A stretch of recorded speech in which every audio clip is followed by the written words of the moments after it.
Om Shanti. Good morning. आप सभी का सुबह के सत्र में स्वागत है। आशा बहन, आप स्टार्ट कर सकते हैं मुरली।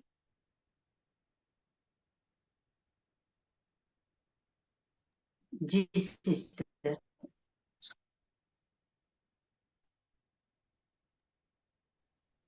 आप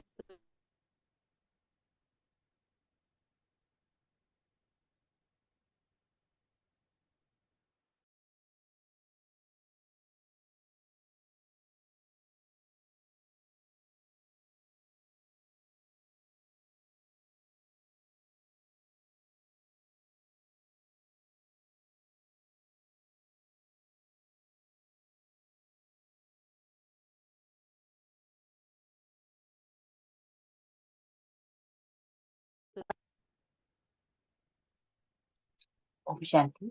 आप मुझे सुन पा रहे हैं? हाँ जी। हेलो। हाँ जी सिस्टर, आ रही है आपकी आवाज।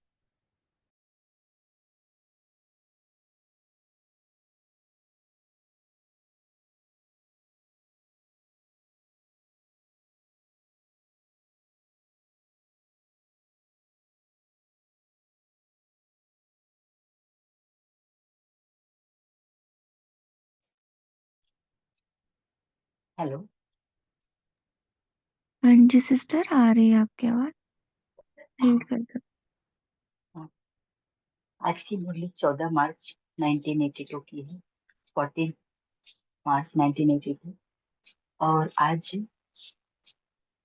ओम शांति अगस्त बाप दादा की मधुबन की मुरली है। इस मुरली में आज हम बाप दादा द्वारा देश विदेश का समाचार और विदेशी भाई बहनों से बाबा ने जो प्रश्न पूछे हैं इस पर पढ़ेंगे। इस मुरली में बाबा ने हमें बहुत सारे पहले पढ़ने बताए। बाबा ने कहा कि किस तरह से आप बच्चे अपने जो प्रश्न होते हैं उनको किस तरह से आप मन के प्रश्नों को इस मुरली के माध्यम से सुन सकोगे। वो विदेशी भाई बहनों से बाबा ने वो प्रश्न किए, वो प्रश्न हमारे भी मन में है। तो वो उस प्रश्नों का उत्तर बाबा ने इस प्रश्न उत्तर के माध्यम से दिया है। तो आगे हम मुरली में आगे बढ़ते हैं कि विदेशी बच्चों द्वारा पूछे गए कुछ प्रश्न बाप दादा के उत्तर बाबा ने कैसे, उन बच्चों ने प्रश्न किया उसके उत्तर बाबा कैसे दे रहे हैं, उसको हम ध्यान से सुनेंगे। तो प्रश्न है, बाबा से पहला प्रश्न पूछते हैं कि बाबा चलते चलते पुरुषार्थ में जब रुकावट आती है तो क्या करना चाहिए, रुकावट आने का कारण क्या होता है। तो ये प्रश्न बच्चों ने पूछे और बाबा इसका उत्तर क्या देते हैं, देखते हैं। जब कई प्रकार के पेपर सामने आते हैं तो उन पेपर्स का सामना करने की शक्ति न होने के कारण पुरुषार्थ में रुकावट आती है। कोई प्रश्न हमारे सामने आता है, कोई समस्या आती है हमारे सामने, और वो हम जब उसका प्रॉपर इलाज हमारे पास नहीं होता, उसका उत्तर नहीं होता है, तो जब हम उसका सामना नहीं उत्तर होता है तो हम सामना नहीं कर पाते और तब वो पुरुषार्थ में हमारे रुकावट आती है। तो ऐसे समय पर दूसरों का सहयोग लेना जरूरी होता है। तो जब हम उस समस्या का समाधान नहीं कर पाते तो हमें दूसरे जिनके ऊपर हमें भरोसा होता है या जो हमें पता होता है कि हमें सही गाइड करेंगे, उनसे हमें उस प्रश्न की, उस समस्या के लिए सहयोग लेना चाहिए। तो बाबा इसमें उदाहरण देते हैं कि जैसे कार में बैटरी जब थोड़ी ढीली हो जाती है, कार अपने आप नहीं चलती है तो दूसरों से थोड़ा धक्का लगवाते हैं ना। गाड़ी गाड़ी का उदाहरण दे रहे हैं बाबा। तो जिस भी आत्मा में आपका फेथ हो और समझो इनसे हमको मदद मिल सकती है तो उनसे थोड़ा सा सहयोग लेकर आगे बढ़ना चाहिए। उनसे मदद लेनी चाहिए हमारी हमारी समस्या को हल करने के लिए। और पहले क्या कहते हैं, पहले उसे अपनी बात स्पष्ट सुनाना चाहिए कि ऐसे है, फिर सहयोग मिलने से चल पड़ेंगे। क्योंकि होता क्या है, जिस समय ऐसी स्टेज आती है उस समय डायरेक्ट बाप से सहयोग लेने की हिम्मत नहीं होती। जब समस्या आती है तो हम बाप से अगर कंबाइंड नहीं है तो हमें मदद भी उस तरह से नहीं मिल पाती है। तो इसलिए फिर साकार में थोड़ा सा सहयोग लेंगे तो फिर डायरेक्ट लेने में लेने में भी मदद मिल जाएगी। जब हमको थोड़ी सी इस तरह की मदद मिल जाएगी अपने साथियों से, तो बाबा भी हमें उस समय सहयोग दे पाएंगे।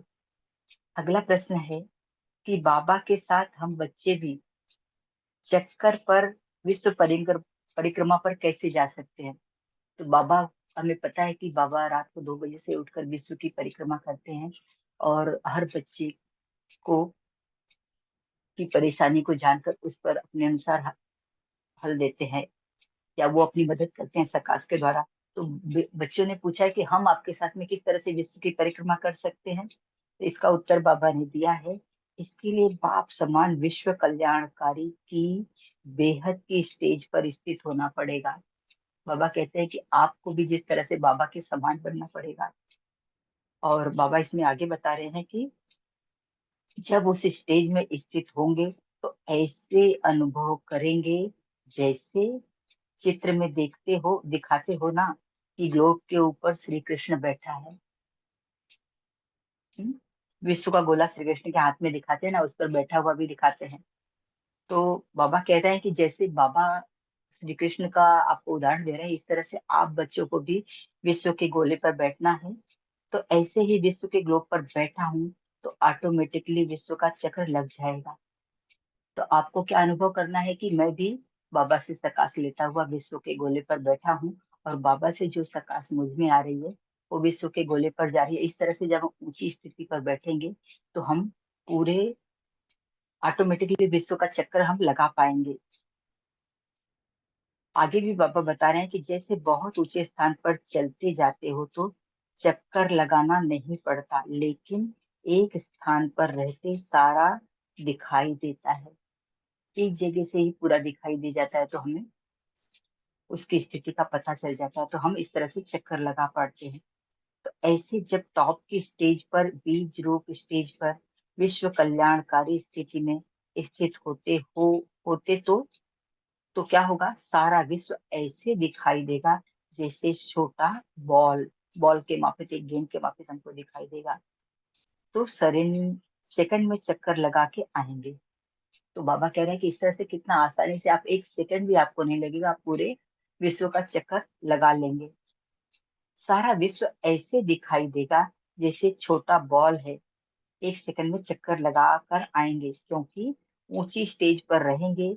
तो बाकी कभी कभी दिव्य दृष्टि द्वारा अनुभव होता है प्रैक्टिकल चक्कर लगाने का। बाबा कह रहे हैं कि ऊंची स्टेज पर रहोगे तो प्रैक्टिकल में आपको ऐसा अनुभव होगा कि आपने पूरे विश्व का चक्कर लगा लिया है। वह फिर सूक्ष्म आकारी स्वरूप द्वारा भी हो सकता है। जब आकारी स्वरूप, फरिश्ता रूप हम लेंगे, तो इस तरह से भी हम ये कर सकते हैं। तो जैसे प्लेन में चक्कर लगाकर आओ, बाबा कह रहे हैं कि जैसे प्लेन में, आप एग्जांपल दे रहे हैं साकारी दुनिया का, कि जैसे हवाई जहाज में बैठते हो और आप पूरा विश्व का चक्कर लगाकर आते हो, तो इस तरह से ये भी है। आकारी रूप द्वारा विश्व का चक्कर लगा सकते हो। तो आप यहाँ पर, आपको कौन सा रूप लेना पड़ेगा? आकारी, फरिश्ता का रूप लेकर आप विश्व का चक्कर लगा सकते हो। दोनों प्रकार के चक्कर लगा सकते हो। तो जब है ही विश्व के रचयिता के बच्चे, तो सारी रचना का चक्र तो लगाएंगे ना। बाबा हमें कितना ऊंचा सम्मान दे रहे हो कि विश्व का रचयिता शिव बाबा, और उसके हम बच्चे हैं। तो हम तो रचना है उनकी, तो हम कैसे नहीं चक्कर लगा सकते? तो अगला प्रश्न है, कई बार योग में बहुत अच्छी अच्छी टचिंग होती है, लेकिन यह बाबा की ही टचिंग है, ये उसका पता कैसे चले हमको? तो इसका उत्तर बाबा दे रहे हैं। इसमें बाबा ने 3 मुद्दों में उसका उत्तर दिया है। तो पहला है कि बाबा की टचिंग हमेशा पावरफुल होगी और एकदम क्लियर और स्पष्ट होगी, और अनुभव होगा कि यह मेरी शक्ति से कुछ विशेष शक्ति है। दूसरी टचिंग क्या होगी, कि बाबा की टचिंग होगी, उसमें सहज सफलता की अनुभूति भी होगी। ऐसा लगेगा कि हमारा काम हुआ ही पड़ा है, अब हमें रास्ता मिल गया है। और तीसरी बात जो बाबा ने बताई है कि बाबा की टचिंग होगी, उसमें कभी भी क्यों क्या का क्वेश्चन नहीं होगा। उसमें नहीं होगा कि इसमें हमें संशय ही नहीं आएगा कि ऐसा क्यों, ये रास्ता नहीं दूसरा रास्ता अपनाना चाहिए, ऐसा नहीं होगा। बिल्कुल स्पष्ट होगा। तो इन बातों से समझ लो कि यह बाबा की टचिंग है। ये हमें बाबा ही हमें रास्ता बता रहे हैं, बाबा ही हमें इस उत्तर को हल करने का ये तरीका हमें बाबा टच करा रहे हैं। अगला प्रश्न है कि हम बुद्धि से सरेंडर हैं या नहीं, उसकी परख क्या होगी। माने बुद्धि में हमारे सिर्फ बाबा ही है, इसके अलावा और कुछ भी नहीं, तो इसकी इसी को कैसे हम जांच सकते हैं। तो बाबा ने इसका उत्तर दिया कि बुद्धि से सरेंडर का अर्थ है बुद्धि जो भी निर्णय करे वह श्रीमत के अनुकूल हो। जो भी हम निर्णय लेते हैं उसमें बाबा की श्रीमत समाई हुई हो, क्योंकि बुद्धि का कार्य है निर्णय करना। तो बुद्धि में श्रीमत के सिवाय और कोई बात आए ही नहीं। केवल और केवल जो भी हम निर्णय ले रहे हैं उसमें केवल बाबा की श्रीमत समाई हो। तो बुद्धि में सदा बाबा की स्मृति होने के कारण ऑटोमेटिकली निर्णय शक्ति वही होगी,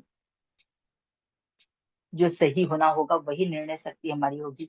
और उसकी प्रैक्टिकल निशानी यह होगी कि उनकी जजमेंट सत्य होगी तथा सफलता वाली होगी। माने जो फाइनल रिजल्ट निकलेगा वो एकदम सही होगा और उसमें सफलता समाई हुई होगी। उनकी बात स्वयं को भी जचेगी, खुद को भी हमें अच्छी लगेगी और औरों को भी जचेगी कि बात बड़ी अच्छी कही है। आगे भी बाबा कहते हैं कि सभी महसूस करेंगे कि इनकी बुद्धि बड़ी क्लियर और सरेंडर है। अपनी बुद्धि पर संतुष्टता होगी, क्वेश्चन नहीं होगा, पता नहीं राइट है या रॉन्ग है, ऐसा प्रश्न मन में आएगा ही नहीं, ऐसा संशय हमको होगा ही नहीं। अगला प्रश्न बाबा पूछ रहे हैं, बच्चे पूछ रहे हैं बाबा से। कई निश्चय बुद्धि बच्चे 4-5 साल चलने के बाद चले गए, यह लहर क्यों, इस लहर को कैसे समाप्त करें बाबा। 4-5 साल बहुत अच्छे से बाबा का ज्ञान सुना, बाबा के बच्चे बन के रहे, फिर भी उन्होंने बाबा का हाथ छोड़ दिया। तो ये एक लहर ही चल पड़ी थी। तो बाबा से उन बच्चों ने पूछा कि इसको हम कैसे खत्म करें। तो उत्तर में बाबा ने बताया कि जाने का विशेष कारण सेवा में बहुत बिजी रहते हैं, कि वो केवल सेवा सेवा सेवा में ही बिजी रहे। उन्होंने आगे बैलेंस योग का योग नहीं लगाया बाबा से, केवल स्वयं सेवा की, तो स्वयं का ही अभिमान भी आ गया ना कि मैंने सेवा की मैंने सेवा की। आगे बाबा बता रहे हैं कि लेकिन सेवा और स्व का बैलेंस खो देते हैं, केवल सेवा और सेवा करते हैं। तो स्वराज्य अधिकारी जो बनना चाहिए कि ये बाबा निमित्त, मैं निमित्त तो बाबा मुझसे करवा रहा है, तो ये बैलेंस उनका खत्म हो गया। तो जो अच्छे अच्छे बच्चे रुक जाते हैं उन्हों का, एक मिनट,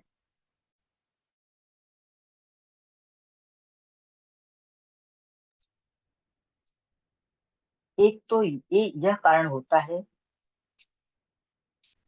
कि वो अभिमान आ जाता है, और दूसरा बाबा बता रहे हैं कि उन्हों का कोई विशेष संस्कार ऐसा होता है जो शुरू से ही उसमें कमजोर होते हैं, उनके अंदर कमजोरी के संस्कार होते हैं, कि कोई ऐसा संस्कार होता है कि जो उनको कमजोर बना देता है। लेकिन उसे छिपाते हैं, वो कमजोरी उनके अंदर जो रहती है उसको वो छिपा के रखते हैं। वो चाहते हैं कि दूसरा कोई उसको, इनकी कमजोरी को न जान पाए। युद्ध करते रहते हैं अपने आप से उस कमजोरी को छिपाने के लिए। तो बाबा कहते हैं कि बाप दादा को या निमित्त बनी हुई आत्माओं को अपनी कमजोरी स्पष्ट सुनाकर उसे खत्म नहीं करते। वे अपने बड़ों को जो निमित्त हैं उनको अगर बता दे तो उनका हल वो बता सकते हैं, वो सकाश भी देंगे, सहयोग भी देंगे, योग की सकाश भी देंगे हमको। लेकिन वो उनको नहीं बताते, खुद ही हम अच्छे बने रहें सबकी निगाहों में, ये ध्यान उनके होता है, इसलिए उनको वो बताते नहीं, इसलिए वो कमजोरी उनकी खत्म भी नहीं होती। और छिपाने का कारण वह बीमारी अंदर ही अंदर विकराल रूप ले लेती लेती जाती है। तो जो छोटी सी समस्या थी वो बहुत बड़ी समस्या बनती जाती है अंदर ही अंदर, और आगे बढ़ने का अनुभव नहीं होता। इसका अगला रिजल्ट क्या होता है कि वो वहीं पर अटके रहते हैं, आगे बढ़ नहीं पाते बाबा के ज्ञान के रास्ते में, फिर दिल शिकस्त हो छोड़ देते हैं। तो नहीं बढ़ते हैं तो वो उनको वहां पर दिल शिकस्त हो जाते हैं और बाबा का रास्ता ही छोड़ देते हैं। आगे का कारण भी बाबा बता रहे हैं कि आपस में संस्कार नहीं मिलते, संस्कारों का टक्कर हो जाता है। तो जहां पर वो सेवा में होते हैं वहां पर ही भाई बहनों का उनसे संस्कारों की टक्कर होती है। अब इस लहर को समाप्त करने के लिए बाबा बता रहे तरीका, एक तो सेवा के साथ साथ स्व का फुल अटेंशन चाहिए। सेवा करो लेकिन स्वयं पर भी आपका नियंत्रण हो। देह अभिमान नहीं बल्कि देही अभिमान, आत्मा बनकर उस पर अगर हम ध्यान देंगे तो इस तरह की लहर को समाप्त कर सकते हैं। दूसरा, जो भी आते हैं उन्हों को बाप दादा व निमित्त बनी हुई आत्माओं के आगे बिल्कुल क्लियर होना चाहिए। बाबा यहाँ पर हमें बता रहे हैं कि जो भी आते हैं उन्हों को बाप दादा व निमित्त बनी हुई जो बड़ी बहनें हैं या भाई हैं उनके आगे उनके मन उनकी जो भी समस्याएं जो भी बातें हैं उनको बहुत क्लियरली उन लोगों को बताना चाहिए। आगे भी बाबा बता रहे हैं कि अगर सर्विस में थोड़ा भी अनुभव करो टू मच है तो अपनी उन्नति का साधन पहले सोचना चाहिए। अगर आप सर्विस कर रहे हो और आप सर्विस करते करते ऐसे लगता है कि बहुत ज्यादा सर्विस ही सर्विस हो रही है, तो हमें क्या करना चाहिए कि स्व उन्नति, अपनी स्व की उन्नति कैसे किसमें समाई हुई है उस पर ज्यादा ध्यान देना चाहिए। और निमित्त बनी हुई आत्माओं को भी अपनी राय दे देनी चाहिए। तो जो निमित्त बनी हुई जो हमें सेवा करने के लिए हमें बता रहे हैं कि ये आपको करना है, तो उनको बता देना चाहिए कि हम इससे ज्यादा भी हमसे नहीं हो रहा है, या अपनी तरह से उन्हें समझा देना चाहिए। तो वो आत्माएं वो समझदार होती है, आसानी से वो समझ जाएंगी और हमारी समस्या का हल निकाल लेंगी। जो नए आते हैं उन्हों को पहले इन बातों का अटेंशन दिलाना चाहिए। तो जो नए बच्चे आते हैं बाबा के, उनको इस बातों पर उनको ध्यान दिलाना चाहिए। अपने संस्कारों की चेकिंग पहले से ही करनी चाहिए कि हमारे संस्कार क्या हैं और कहाँ पर हमारे संस्कारों की वजह से यहाँ पर रुकावट आ रही है। अगर किसी से अपना संस्कार टक्कर खाता है तो उससे किनारा कर लेना अच्छा है। बाबा अगला रास्ता बता रहे हैं कि कोई ऐसा संस्कार हमारा है जो दूसरी आत्मा से उसमें टक्कर हो रही है, तो खुद ही उससे थोड़ी सी दूरी बना लेनी चाहिए, किनारा कर लेना चाहिए। जिस सरकमस्टांस में संस्कारों का टक्कर होता है उनसे अलग हो जाना ही अच्छा है। तो कोई ऐसी परिस्थिति आती है, कोई ऐसी सिचुएशन होती है कि उस सिचुएशन में ही संस्कारों का टक्कर होता है दो आत्माओं का, तो उसको पहले अच्छे से जान लेना चाहिए और उससे अलग हो जाना चाहिए। अभी अगला प्रश्न बच्चों ने बाबा से पूछा है कि अगर किसी स्थान पर सेवा की रिजल्ट नहीं निकलती है तो कमी तो अपनी कमी है या धरनी ऐसी है। पूछा है कि अगर हम सेवा कर रहे हैं फिर भी उसकी रिजल्ट नहीं निकल रही है, तो ये सेवा करने वाले की कमी है या जो वहां की धरनी है उसी की कमी है। तो बाबा ने इसका उत्तर दिया है, पहले तो सेवा के सब साधन सब प्रकार से यूज करके देखो। जितने भी सेवा के साधन आपको पता है, ज्ञात है, उन सभी का अच्छे से आप यूज करो उस समस्या को हल करने के लिए। अगर सब तरह से सेवा करने के बाद भी कोई रिजल्ट नहीं है, आपने हर तरह से अपनी पूरी कोशिश कर ली और फिर भी रिजल्ट नहीं निकल रहा है, तो धरनी का फर्क हो सकता है। तो वहां की धरनी का ही अंतर हो सकता है। अगर अपनी कोई कमजोरी है जिस कारण सर्विस नहीं बढ़ती, तो जरूर अंदर से दिल खाती है कि हमारे कारण सेवा नहीं होती। तो ये भी पता करो कि आपके संस्कारों की वजह से ही आगे सेवा नहीं बढ़ रही है क्या। तो आपको ये कैसे पता चलेगा। तो बाबा बता रहे हैं कि आपके मन में ही वो दिल खाता रहेगा कि ये मेरा संस्कार है, मेरी वजह से यहाँ पर सेवा आगे नहीं बढ़ रही है, या मेरे ये मेरे अंदर की ये कमी है, ये कमजोरी है जिसके कारण मैं सेवा जहाँ पर जो बाबा का काम है उसमें उन्नति नहीं हो रही है। तो बाबा कह रहे हैं कि ऐसे समय में फिर एक दो का सहयोग ले लें, फोर्स दिलाना चाहिए, दूसरी आत्माओं का उसमें सहयोग लेना चाहिए और फिर उस कार्य में फोर्स लाना चाहिए। तो यदि अपना कारण होगा तो उस धरनी से निकलने वाली आत्माएं भी ढीली ढाली होंगी, तीव्र पुरुषार्थी नहीं। अगर मेरी कमी, मेरे संस्कारों के कारण ही वहां पर उन्नति नहीं हो रही है बाबा की सेवा में, तो इसका बाबा कह रहे हैं कि तब वहां से जो आत्माएं, जो भाई बहने बाबा के बच्चे बनेंगे, वो आत्माएं भी ढीली ढाली होंगी, वो तीव्र पुरुषार्थी नहीं होंगी। अच्छा, ये बाबा का याद कर लेंगे आगे।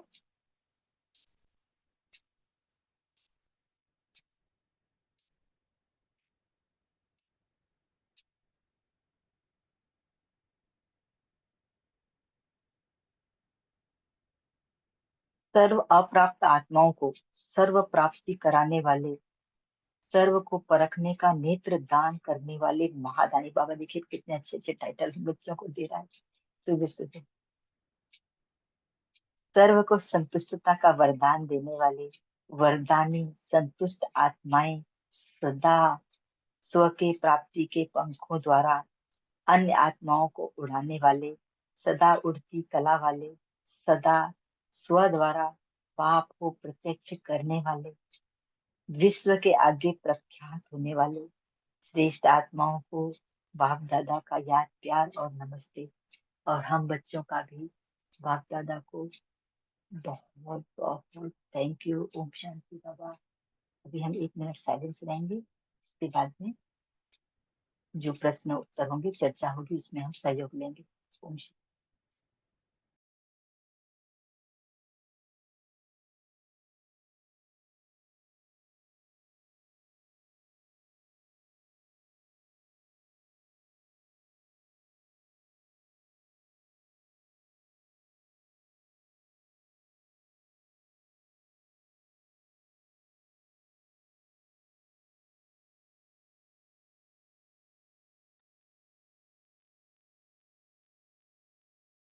ओम शांति। शुक्रिया बहन, आपने बहुत अच्छे से मुरली रीड की। अभी हम डिस्कस कर सकते हैं, बहुत ही पावरफुल मुरली है ये और बहुत ही समझ देने वाली है। तो गहरा चिंतन करेंगे, शुरू कर सकते हैं।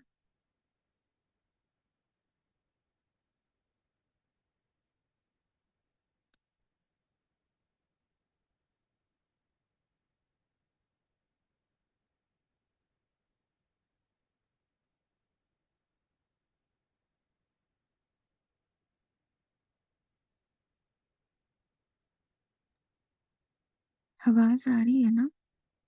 जी बहन, आवाज आ रही है। सभी भाई बहने जी दीदी अपना बने आ चित्र से कर सकते हैं। जी बोलिए कविता बहन।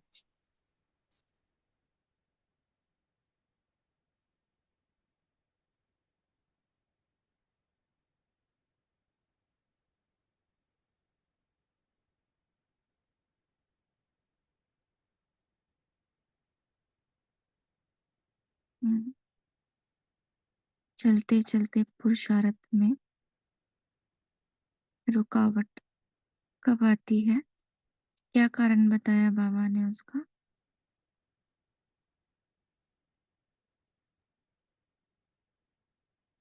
ओम शांति। बाबा ने बताया कि चलते चलते कब रुकावट आती है, परखने की शक्ति, सामना करने की शक्ति न होने के कारण पुरुषार्थ में रुकावट आती है। उस समय बाबा ने कहा कि दूसरों की मदद भी ले सकते हैं, जिसके ऊपर हमारी फेथ है, उनसे हम मदद ले सकते हैं। उसके लिए बाबा ने भी एग्जाम्पल दिया, जब कार की बैटरी थोड़ी ढीली हो जाती है तो अपने आप नहीं चलती, उसे धक्का लगाना पड़ता है। इसलिए जो भी अच्छे पुरुषार्थी है, उनसे हम उनके ऊपर हमारा फेथ है, उनसे मदद लेने से, हम सहयोग लेने से हम आगे बढ़ सकते हैं, ऐसे कहा बाबा ने। ओम शांति।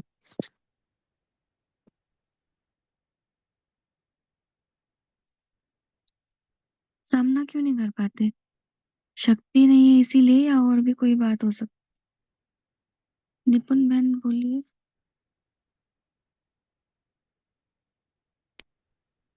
ओम शांति। बाबा ने आज की मुरली में कि हम विश्व में कैसे चक्कर लगा सकते हैं उसके दो तरीके बताए। एक तो बीज रूप स्थिति में अगर हम स्थित होंगे तो इतनी ऊंची स्थिति होगी कि हम वहां से सबको देख पाएंगे और वही चक्र हो जाएगा हमारा, वहीं से सेवा हो जाएगी। और दूसरी, हम जैसे एरोप्लेन में घूमते हैं तो सब चक्कर लगाते हैं और तो हमको नीचे की चीजें छोटी दिखाई देती हैं और सारा भी पूरा एक विजन भी दिखाई देता है। तो फरिश्ता स्वरूप में हम कैसे चक्कर लगा सकते हैं। ओम शांति। हम्म,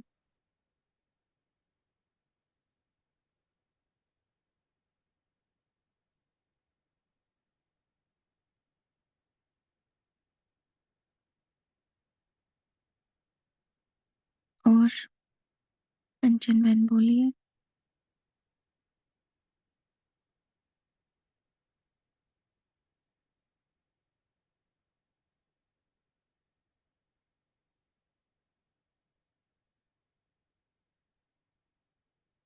ओम शांति दीदी। जी। बाबा ये भी प्रकाश देने व मनसा सेवा के लिए और भी एक तरीका बताया है। हम तो दिव्य दृष्टि द्वारा भी ऐसे अनुभव करते हैं, प्रैक्टिकल चक्कर लगाते, सूक्ष्म आकारी स्वरूप द्वारा भी। जैसे बाबा उदाहरण भी दिया है, प्लेन में चक्कर लगाते हैं ना, ऐसे ही आकारी रूप द्वारा ही विश्व का चक्कर लगा सकते हो। ये दोनों प्रकार के चक्र लगा सकते हो। विश्व का रचयिता हम बच्चों के बाबा के साथ हम सारे विश्व को आकारी स्वरूप में भी सेवा कर सकते हैं। ओम शांति।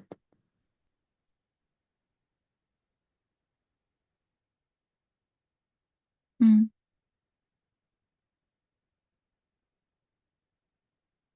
आज तो बाबा ने बीज रूप स्टेज ही कहा ना, टॉप की स्टेज। और फिर आकारी रूप द्वारा भी विश्व का चक्कर। ओम शांति। जी बोलिए बहन। बाबा ने कहा ना, जैसे कभी पुरुषार्थ में रुकावट आती है तो इसके बाबा ने बहुत सारे कारण भी बताए कि अचानक कभी कभी ऐसी परिस्थितियां आ जाती हैं, पेपर आते हैं, तो उसमें कई बार आत्मा जो है थोड़ी कमजोर सी होने लगती है। तो बाबा ने यही कहा कि सहयोग लेना बहुत जरूरी हो जाता है। हम कई बार ना, कई लोगों को, कई आत्माओं का मन करता है कि नहीं हमने किसी से शेयर करेंगे, मगर उसमें क्या होता है वो खुद भी नहीं कर पाते हैं और हेल्प भी नहीं लेते हैं, तो वो पुरुषार्थ में कहीं ना कहीं रुकावट आने लग जाती है। मगर हम जैसा जैसा बाबा कहता है ना, बाबा पे विश्वास, अपने पे और परिवार पे, वो मेरा परिवार है ना। तो उसके पास जब हम बैठते हैं, जैसे बाबा ने ये भी शब्द कहा कि जिससे आपको लगता है कि ये सहयोग बहुत, फेथ है जिसके ऊपर, तो उसके साथ, क्योंकि फेथ इसलिए शब्द कहा कि उसके पास हम बैठ के अपना पूरा बात कर सकते हैं। जिस पे फेथ नहीं है उससे पूरी तरह से हम उनको बता भी नहीं पाएंगे। तो जब हम उनको बता देते हैं ना, तो वो, क्योंकि उनके पास एक्सपीरियंस है, उनके पास वो पावर है, उनके पास वो समझ है, तो वो हमें गाइड करेंगे। तो उससे हम जो है, हमारे अंदर फिर वो उत्साह आता है, उमंग भी आ जाती है, नहीं मैं भी कर सकूंगी, मैं कर लूंगी ऐसे। तो उससे फिर पुरुषार्थ हमारा काफी अच्छा हो जाता है और ये जो कमी कमजोरी है ये भी हमारी दूर होती है। एक और हम लोग भी करते हैं परिवार में, जैसे नए बच्चे आते हैं शुरू में, तो या कोई देखा कि कुछ दिन नहीं आया, तो वो जब आते हैं तो हम बड़े प्यार से उनसे मिलते भी हैं। हम खुद मिलते हैं, जो बड़े होते हैं या जो सीनियर है उनसे, तो हम पूछते हैं कि क्या हाल, क्या हुआ, क्या प्रॉब्लम है। तो बड़े प्यार से उनसे, एक बार नहीं बताएंगे, दूसरी बार फिर बात करते हैं, प्यार से उनको संपर्क करते हैं, मुरली की बात करते हैं, तो वो फिर बताते हैं कि ऐसे हो रहा है और आप कैसे करते हो, तो फिर हम शेयर करते हैं। तो हमने पाया कि कई लोग, कई आत्माएं जो हैं उससे बड़ी पुरुषार्थ में आगे और आगे वो पूरा ग्रुप बन जाता है फिर। तो ऐसा भी है। दूसरा एक और भी है, जब हमने कभी भी श्रीमत या फिर अपना कोई अमृत वेला है या हमने मुरली को कहीं पे भी स्किप किया ना, तो उसमें भी फिर हमारा पुरुषार्थ साधारण हो जाता है। तो हमें ये अपने पे अटेंशन देनी है कि हम कैसे अपने पुरुषार्थ को, वो तो बाबा ने बहुत सारी विधियां इसमें भी बहुत अच्छी बताई हैं, कैसे कैसे अमृत वेला और ये, तो उससे भी हम कर सकते हैं। ओम शांति। लेकिन पुरुषार्थ में पेपर्स, ये भी तो समझने की बात है ना, कैसे पेपर आते हैं, और पेपर्स आ रहे हैं केवल इतना काफी नहीं है, पेपर्स में हार खा बैठते हैं ना, तब पुरुषार्थ ढीला होता है, क्योंकि शक्ति नहीं है। कभी कई कई बार हम कहते हैं ना, चाहते नहीं थे ऐसा हो, लेकिन हो जाता है। मैं देख रही हूँ ये चीज गलत है, श्रीमत के अकॉर्डिंग नहीं है, बट स्टिल हो रही है, फिर भी नहीं रोक पाते ना उसको। तो यहाँ बोलते हैं सामना करने की शक्ति नहीं है। अच्छा, कई बार ऐसे भी होता है कि ठीक है, निमित्त आत्माओं को कुछ आत्माएं बताने से भी कतराती है, जैसे सिस्टर ने बताया, लेकिन कोई बात ऐसी भी हो सकती है जिससे सामने वाली आत्मा का संकल्प हमारे प्रति बदल जाए, व्यवहार बदल जाए। ऐसे भी हो सकता है सेवा ना मिले, इस कारण से भी कुछ आत्माएं चुप हो जाती हैं। तो ऐसे सिचुएशन में क्या करें, क्या लगता है आपको?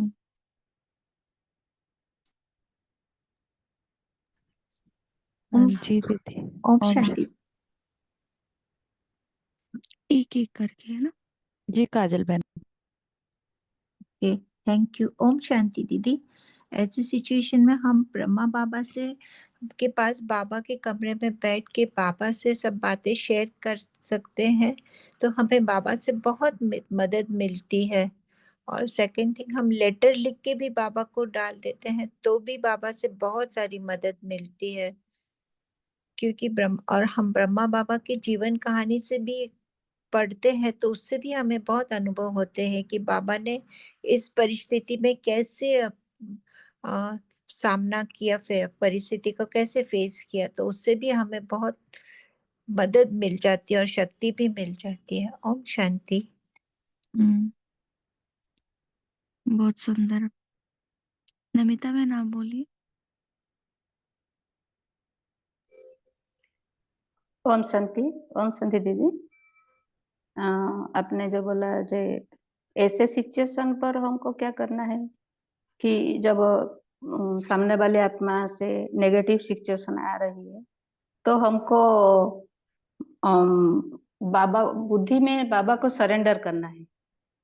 जब हम बाबा को सरेंडर कर देते, तो जो निर्णय करने का बुद्धि में जो भी उस टाइम जो भी बात आ रही है, वो श्रीमत के अनुकूल ही हो रहा है। क्योंकि बाबा को सरेंडर करने से बाबा जो हमको मदद करते हैं, बाबा जो वही सिचुएशन पर हमको क्या करना है, बाबा हमको बुद्धि देते हैं, तो वही हमारा निर्णय करना है। वही है हमारा उस टाइम जब हम बाबा को सरेंडर कर देते तो हमारा अंदर में शक्ति भर जाता है। क्योंकि बाबा ऐसे बाबा बोल रहे हैं ना, स्मृति से समर्थी, मतलब जब हम बाबा को सरेंडर कर दे, बाबा को याद आ जाएगी तो हमको शक्ति मिल रही है। तो उसी वही वही सिचुएशन पर हमको बाबा को सरेंडर, जो भी सिचुएशन आया तो बाबा को सरेंडर करने से हमको बाबा से मदद मिलता है। और बाबा उस टाइम हमको जो निर्णय करने की हमारा बुद्धि में आ रही है, उसको भी एक्सेप्ट करना है कि वो बाबा दे रहे हैं। बाबा हम वही हमको भी करना है, वही भी श्रीमत का अनुकूल भी हो रहे हैं। और इसमें वही सिचुएशन में हम जब उसको फॉलो करेंगे तो हम सिर्फ एक्सेप्ट करना नहीं है, उस बाबा के डिसीजन से भी हमको महसूस कभी करना है और संतुष्टता भी अनुभव करना है। जब संतुष्टता अपने मन में आ रही है तो सारी जी। सिचुएशन सॉल्व हो जाएगी। ओम शांति। और किन्होंने अनम्यूट किया था? सिस्टर आप बोलिए।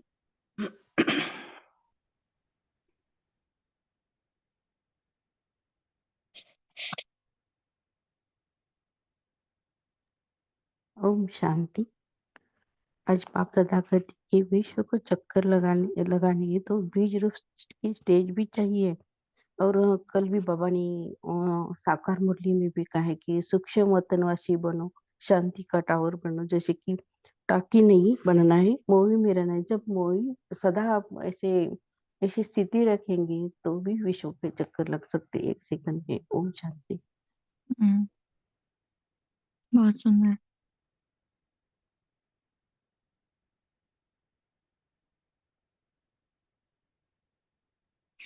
आज बाबा ने टचिंग के बारे में भी बताया।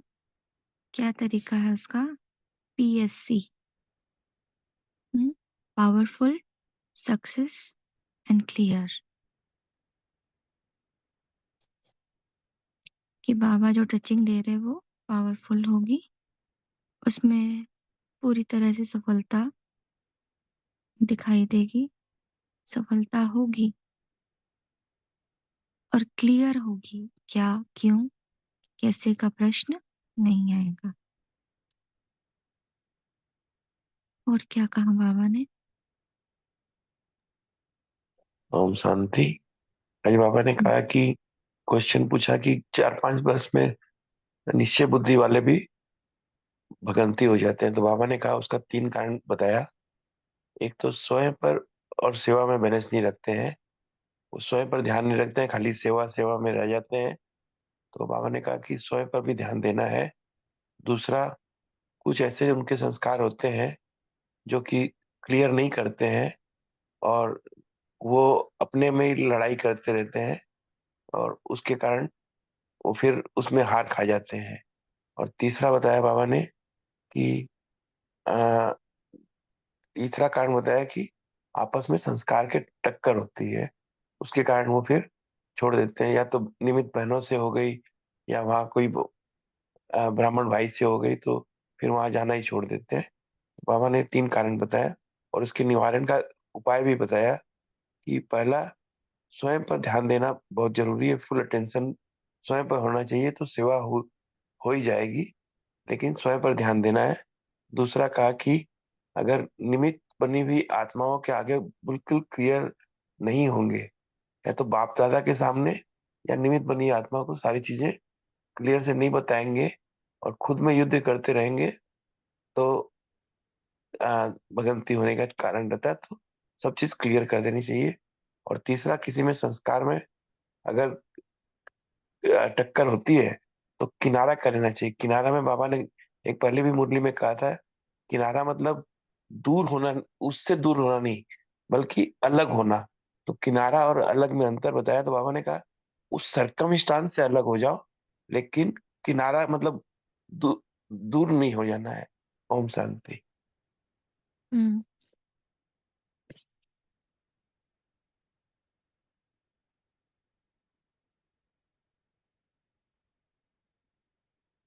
जब हम सेवाओं में लगते हैं ना, जैसे शुरू में तो ज्ञान में आ गए, हम धारणाएं करने शुरू कर दी।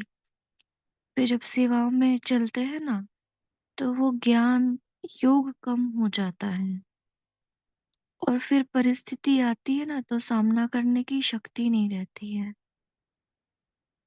या यूं कहो कि संस्कार बार बार आगे आते रहते हैं। तो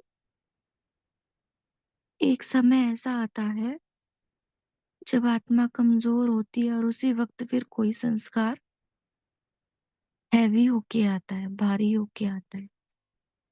हाँ, और फिर जब उसमें हार जाते हैं, होती तो हमारी कमजोरी ही है, और उसमें जब हार जाते हैं तो फिर दिल शिकस्त हो जाते हैं कि कितने साल हो गए, अभी तक ये ऐसी सिचुएशन है, तक ऐसी हालत है।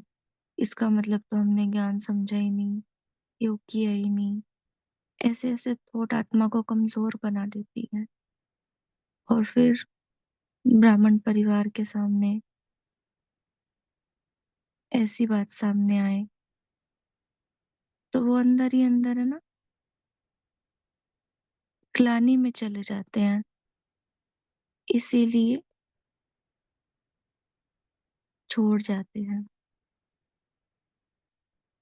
तो विशेष ध्यान पहले, अगर हम सेवा में आ रहे हैं तो बैलेंस बना के चलें।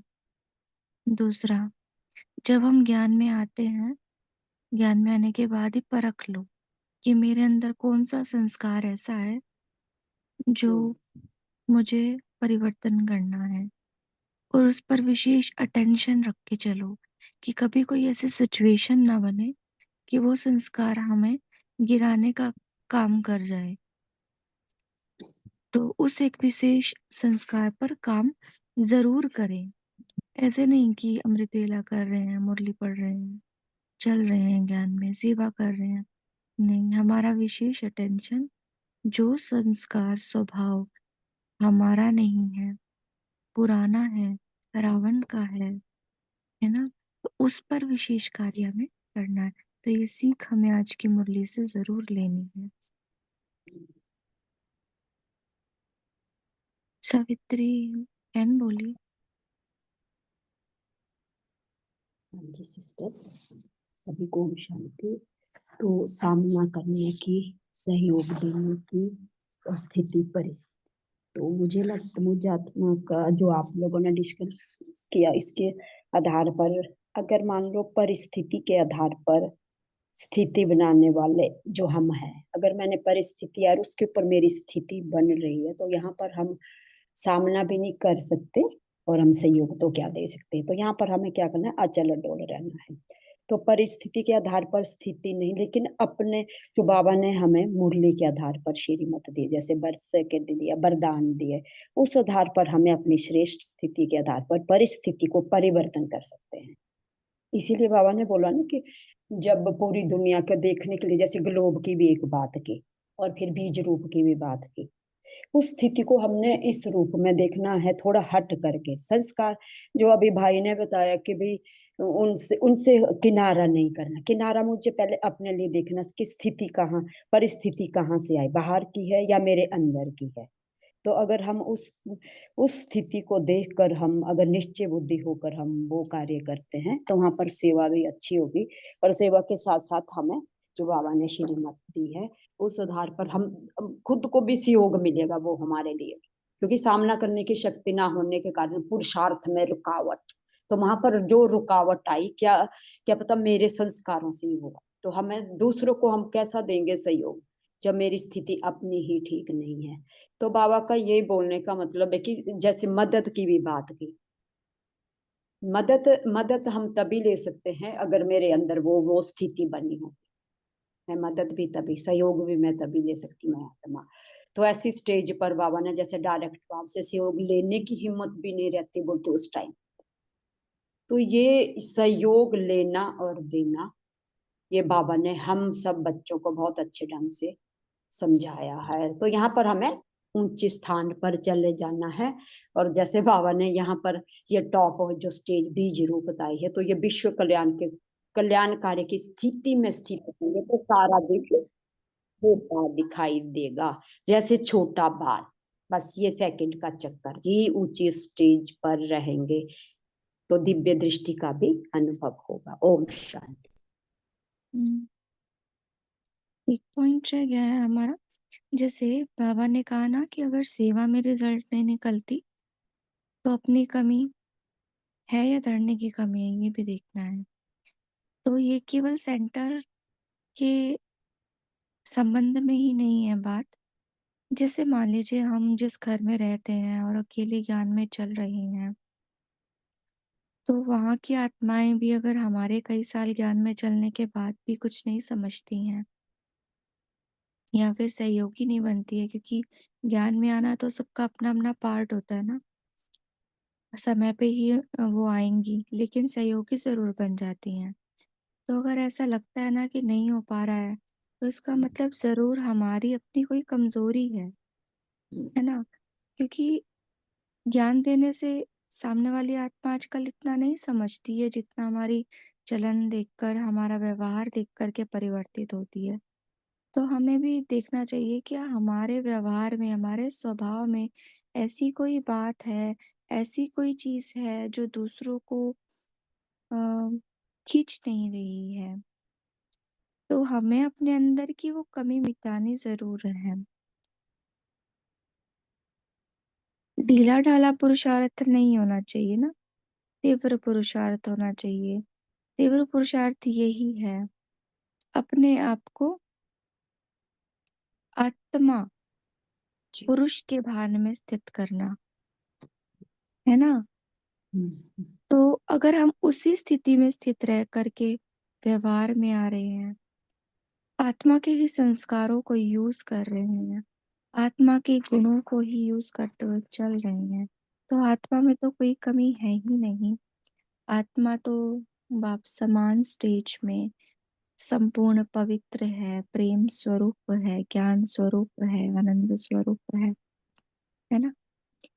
तो फिर कोई कमी हो ही नहीं सकती। फिर आत्मा को हमारी ओरिजिनलिटी नज़र आएगी सामने वाली आत्मा को और वो तुरंत परिवर्तन में आएगी, तो सेवा में वृद्धि संभव होगी।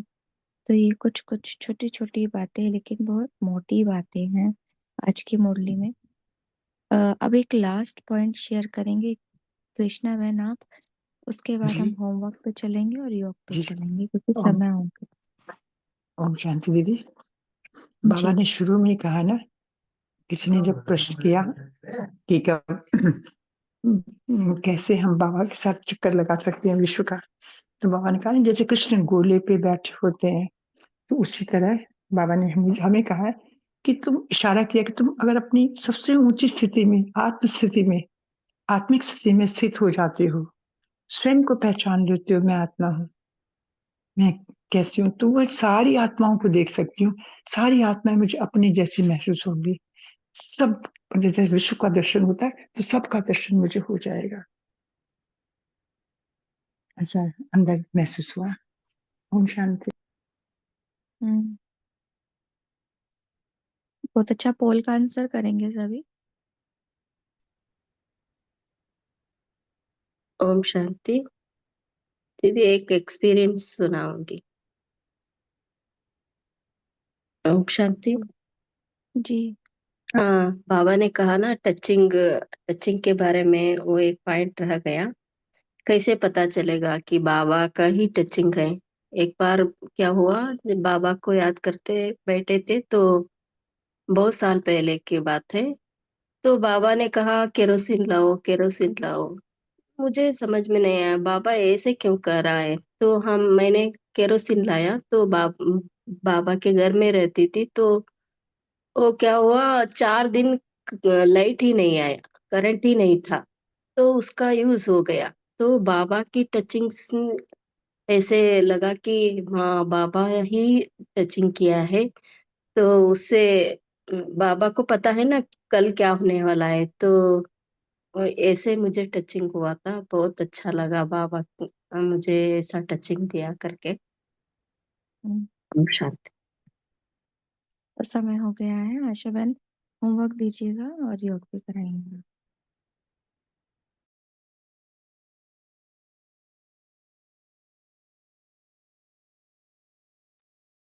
जी बहन, आज का होमवर्क यही होगा कि आज हम कोशिश करेंगे कि हर घंटे में एक बार करके 21 बार बाबा के साथ विश्व के गोले का चक्कर लगाएंगे। यानी हर घंटे में एक बार विश्व के गोले पर आत्मा बनकर बैठ जाएंगे, पर इस तरह में बाबा से सकाश लेते हुए पूरे गोले को सकाश देनी है और पूरे विश्व का चक्कर लगाना है। आज हम कोशिश करेंगे कि हर घंटे में याद से ही करें।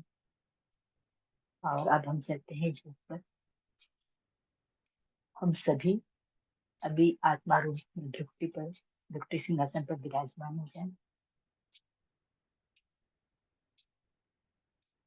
और ये आत्मा उड़ चलते हैं यहाँ पर बाप दादा के पास सूक्ष्म वतन में। बाबा बच्चों को देखकर वैसे ही बहुत प्रसन्न हो जाते हैं। बाबा फरिश्ते रूप में है, माँ बाबा, और उनकी भृकुटी में शिव बाबा चमक रहे हैं, और हम भी लाइट फरिश्ते रूप में बाबा की तरह से हमारी बेटे से एकदम चमके हुए बाबा बहुत मुस्कुरा रहे हैं, और मुस्कुराते उन्होंने अपने आगोश में ले लिया, उनकी गोदी में मैं बैठ गई। बाबा ने सर पर हाथ घुमाया और घुमाते घुमाते पूछ ही लिया, बच्ची सारे प्रश्नों के जवाब मिल गए ना आपको, अब तो संतुष्ट हो ना बच्चा। मैंने कहा जी बाबा, बहुत प्रेम से आपने सारे जैसे प्रश्न आत्मा के खत्म कर दिए।